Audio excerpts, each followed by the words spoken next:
తెలంగాణ రాష్ట్రంలో ఒక కొత్త పండుగ ప్రారంభమైంది. రేషన్ కార్డు, స్మార్ట్ రేషన్ కార్డులు ప్రతి ఒక్కరికి ఈ తెలంగాణ ప్రభుత్వం రేవంత్ అన్న ఇవ్వడం జరిగింది. సంగారెడ్డిలో ఉన్నాం. అమ్మ మీ పేరేం పేరు అమ్మ? నా పేరు కృష్ణ. ఎట్లుందమ్మా? అంటే ఇన్ని రోజులు మీకు రేషన్ కార్డే రాలేదా? రేషన్ కార్డు 10 years కింద పెద్దవాళ్ళ దగ్గర ఉండే మేము సపరేట్ డివైడ్ చేసుకోవడానికి ఇప్పటిదాకా 10 ఏళ్ల నుంచి అవకాశం దొరకలేదు.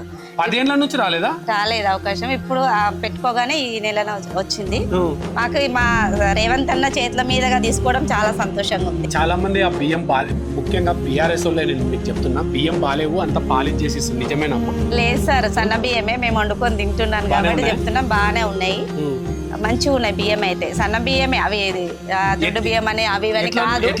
చాలా సంతోషంగా ఉంది సార్. తర్వాత నీకు రేషన్ కార్డు కూడా వచ్చింది, సంతోషంగా ఉంది.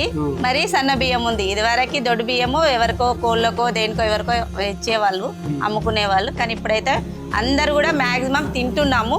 మేము చిన్న రేవంత్ అన్న ఆధార్ కార్డు చూపిస్తే బస్ ఎక్కి మేము ఫ్రీగా పోతున్నాం అంటున్నారు కదా. అవును.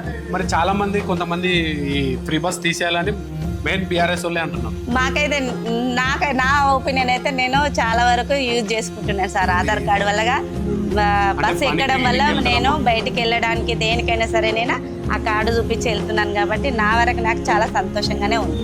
అయితే ఉండాలి అంటారు?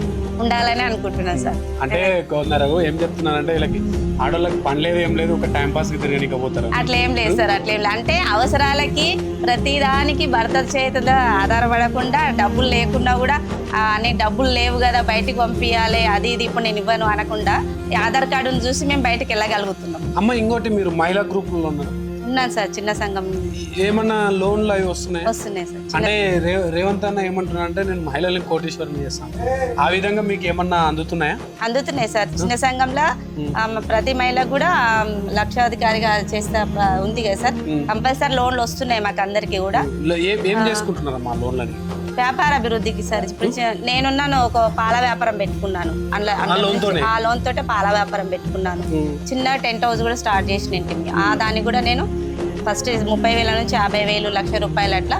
ఇప్పుడు నేను 2 లక్షల వరకు తీసుకోవడానికి నాకు అవకాశం ఉంది. చిన్న సంఘం మీటింగ్ పెట్టుకున్నప్పుడు ఇంటి పెద్ద మీద ఆధారపడకుండా సొంతంగా మేము వ్యాపార పరంగా అట్లా చాలా మంది కూడా చేసుకుంటున్నాం సార్. అట్లీ చిన్న సంఘంలో కూడా మేము మాట్లాడుకుంటున్నది అంటే సన్న బియ్యం మేమందరం కూడా యూజ్ చేస్తున్నాం, తింటున్నాం అనేది మాత్రం మా ఆడవాళ్ళందరినీ వ్యక్తపరుస్తున్నాం. అది మాకు చాలా సంతోషం.